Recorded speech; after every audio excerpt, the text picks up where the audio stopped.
కొన్ని సంవత్సరాల ముందు మా ఇంటికి ఒక ఫోన్ కాల్ వచ్చింది. అది వైజాగ్ కి 100 కిలోమీటర్ల డిస్టెన్స్ లో ఉన్న ఒక టౌన్ నుంచి మా రిలేటివ్స్ ఫోన్ కాల్. వాళ్ళు కాల్ చేసి ఈ వారం మేం వైజాగ్ వస్తున్నాం అనేసి చెప్పారు. సంవత్సరంలో ప్రతి పండక్కి మా ఇంటికి రండి రండి అని పిలిచినా రాని వాళ్ళు ఇప్పుడు సడన్ గా వైజాగ్ ఎందుకు వస్తున్నారా అనేసి అనుకున్నాం. దానికి వాళ్ళు చెప్పిన సమాధానం ఏమీ లేదు, ఈ వారం బాహుబలి అనే ఒక సినిమా వస్తుంది, మా ఊర్లో అంత మంచి థియేటర్స్ లేవు, సో ఇలాంటి సినిమా వైజాగ్ లాంటి సిటీలో ఒక మంచి థియేటర్లో చూడాలి అని మాకు అనిపిస్తుంది అని. ఏ పండగ లేకపోయినా మీరు మా ఇంటికి వస్తున్నారు, సంతోషం అని మా అమ్మ అంటే, ఎందుకు లేదు, బాహుబలి పండగ ఉందిగా అనేసి నాకు అనిపించింది. ఇది ఒక సగటు తెలుగు ప్రేక్షకుడికి బాహుబలి అనే సినిమా క్రియేట్ చేసిన ఇంట్రెస్ట్ అండ్ ఇంపాక్ట్.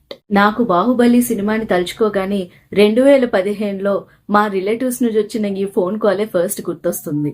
అందరికీ నమస్కారం, welcome back to my channel Deepthi says.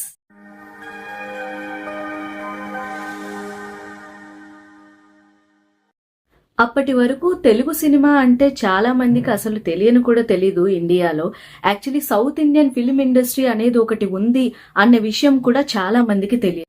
మగధీరాతో కొంత ఇంపాక్ట్ క్రియేట్ చేసినప్పటికీ నేషనల్ లెవెల్లోనే కాదు, ఇంటర్నేషనల్ లెవెల్లోనే తెలుగు సినిమా అంటే ఇది అని తెలియజేసిన చిత్రం బాహుబలి. ఎప్పుడో పౌర్ణమికో అమావాస్యకో సినిమాలకి వెళ్లే వాళ్లే కాకుండా అసలు సినిమాలంటేనే పెద్దగా ఇంట్రెస్ట్ చూపించిన వాళ్ళు కూడా ఈ బాహుబలి అనే సినిమాని అప్పట్లో థియేటర్స్ లోనే చూడాలి అని అనుకున్నారు అంటే అతిశయోక్తి కాదు. ప్రతి ఒక్క తెలుగు సినీ ప్రేక్షకుడు కూడా ఇది మా సినిమా అని గర్వంగా చెప్పుకునే విధంగా బాహుబలి సినిమాని తీర్చిదిద్దిన దర్శకుడు శ్రీ ఎస్ఎస్ రాజమౌళి గారికి ధన్యవాదాలు. ఎస్పెషల్లీ నాకు ఈ సినిమాలో క్యారెక్టరైజేషన్స్ అంటే చాలా ఇష్టం. ప్రతి ఒక్క క్యారెక్టర్ ని కూడా చాలా బ్యూటిఫుల్ గా డిజైన్ చేశారు. మొదటిగా మనం మాట్లాడుకోవాల్సింది అమరేంద్ర బాహుబలి. నిజంగా రామరాజ్యం అంటే ఎలా ఉంటుందో మనం చూడలేదు, కానీ రాముడు లాంటి రాజు ఈ అమరేంద్ర బాహుబలి అనేసి అనిపిస్తుంది. ఆయన ఇంటిగ్రిటీ, హుందాతనం, తెలివితేటలు, ప్రజల కోసం ఆలోచించే విధానం, ఒక సిచ్యువేషన్ ని అనలైజ్ చేసి కరెక్ట్ డెసిషన్ మేకింగ్ తీసుకోవడం, ఇవన్నీ కూడా ఒక ఐడియల్ కింగ్ క్యారెక్టర్ లా అనిపిస్తుంది అమరేంద్ర బాహుబలి. ఆయన ఒక మంచి రాజే కాదు, ఒక మంచి భర్త, అంతకన్నా మించి ఒక మంచి కొడుకు. ఇంటిగ్రిటీకే ఎపిటోమ్ లాంటి ఒక character Amarendra Baahubali. One of the best characterisations ever for a hero. Amarendra Baahubali part ఏదైతే ఉందో బాహుబలి సిరీస్ లో, ఆ సీన్స్ ఉన్నంతసేపు, ఆయన స్క్రీన్ మీద కనపడుతున్నంతసేపు నిజంగా గూస్ బంప్స్, అండ్ ఆ పోర్షన్ అంతా కూడా నిజంగా ఎపిక్ లాగా ఉంటుంది. అండ్ ప్రభాస్ గారు మినహా ఈ క్యారెక్టర్ కి ఇంకెవరు సరిపోరేమో అన్న విధంగా ఆయన క్యారెక్టర్ ని పోర్ట్రే చేసిన విధానం నిజంగా అద్భుతం. అసలు ఈ సినిమాకి ఆయనకి నేషనల్ అవార్డు వస్తే బాగుండేది.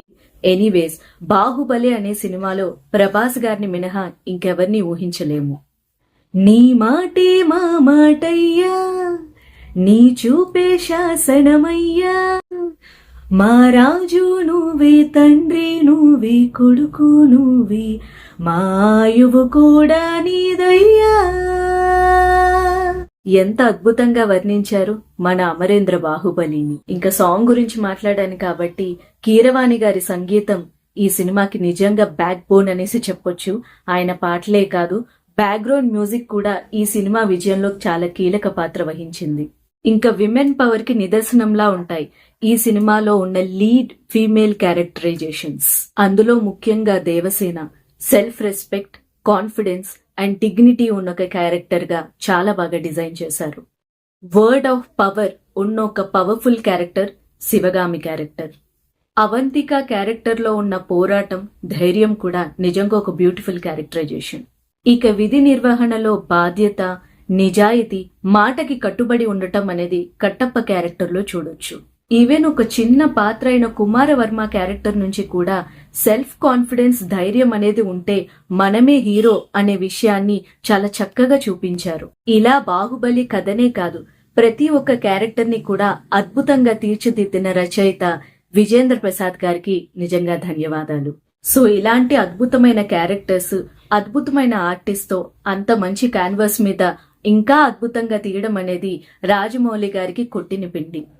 సో లాస్ట్లీ నేను చెప్పాలనుకునేది, బాహుబలి ఈజ్ అన్ ఎపిక్.